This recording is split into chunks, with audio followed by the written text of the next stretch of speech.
Okay, everyone, I just wanted to take a quick moment to write a review or give maybe some advice to people about this Kubota.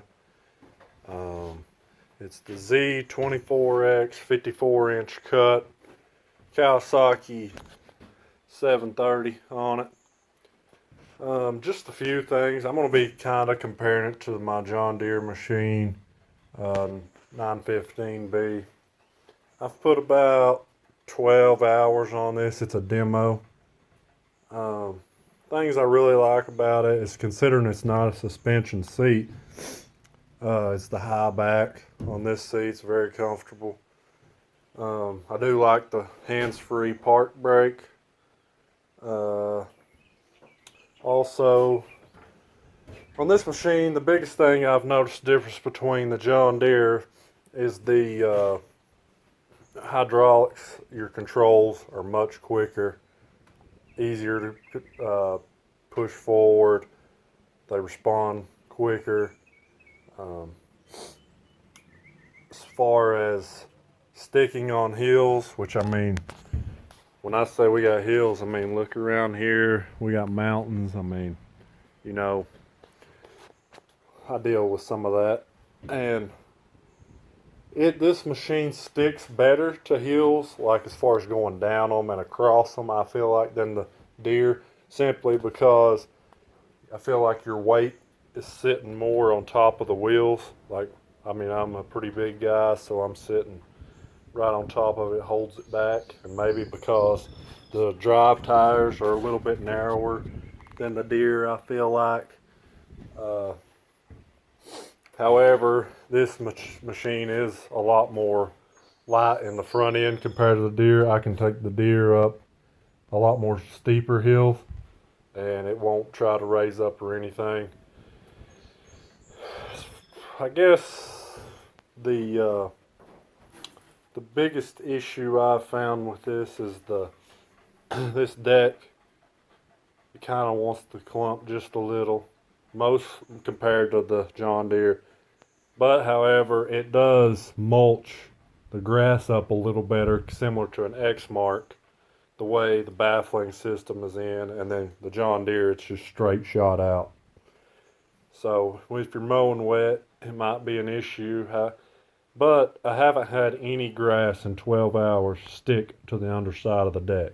I don't know if it's because it's new or it's just a pretty good setup, which you can, as far as clumping, I've raised the flap up. I always do that. I've mowed 2 week yards with this and weekly, and sometimes you have to double cut occasionally if the grass is real thick, and right now we're in pretty much prime season. I mean, this is May 12th, I think.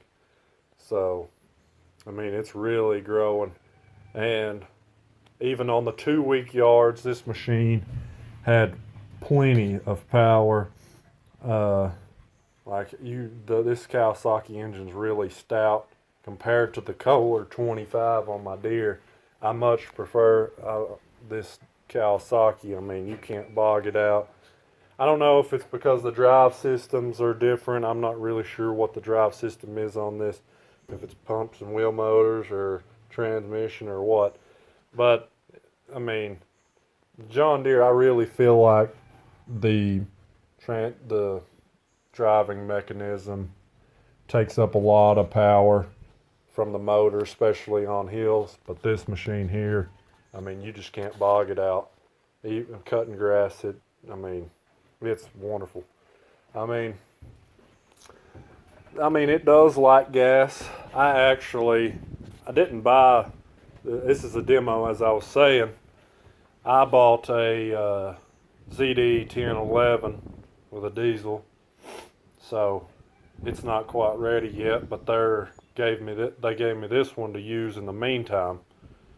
So I'm just wanted to write a quick review, or not write, I guess, video, but because I know there's not a lot out there about Kubotas, because I've researched and I couldn't really find anything, and it's frustrating. So I know there's more about Skag and John Deere, Exmark, all those, and I've owned all of those machines, and I bought the John Deere and I've had it 2 years, put 500 and some hours on it.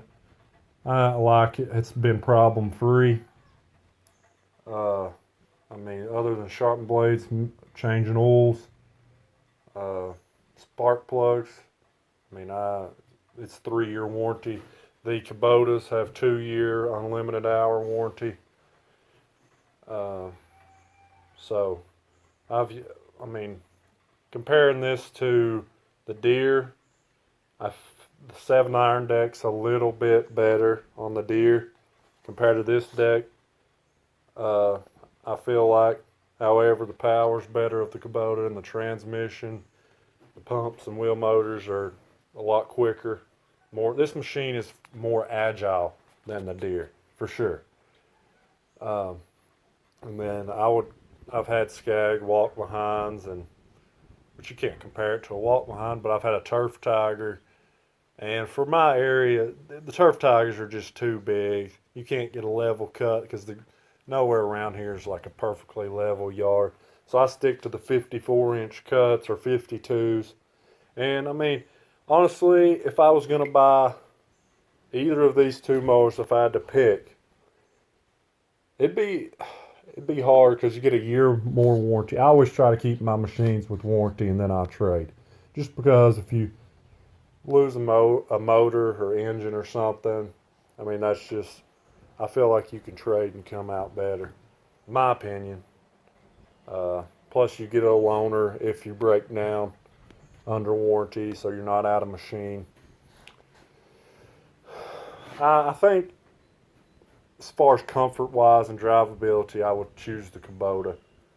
It would be perfect if the Kubota had the deck of the John Deere. But in that being said, the Kubota's deck floats much easier around here. I mean, it doesn't hardly scalp at all.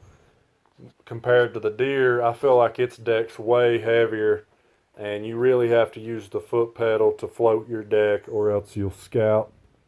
So I don't know if they've got their wheels set up different compared to each other, but the Kubota floats much easier, and the deck feels a lot lighter on using your foot pedal compared to the Deere. It feels a way heavier deck. I don't know what the difference is, or if it's just the lifting mechanism's different, but it feels 50 pounds lighter when you're pushing. I mean, and I'm 6'3", 230, so I mean, it's just big difference. Your gauge is pretty straightforward. Put your gas in here. I mean, it's got a gas gauge. I like that compared to the one on the tank of my Deere. I like also how here your gas tank is here, but it also runs underneath. Maybe that has a little bit to do with why it does better on hillside stability going crossways compared to the John Deere. I mean, I think both machines have 11-gallon tank, and on the Deere it's only on the one fender, so might have something to do with the hillside stability. But anyways, hopefully this maybe helped someone out. Sorry, it's not a great review, but that's just what I've learned from 12 hours, best I can tell.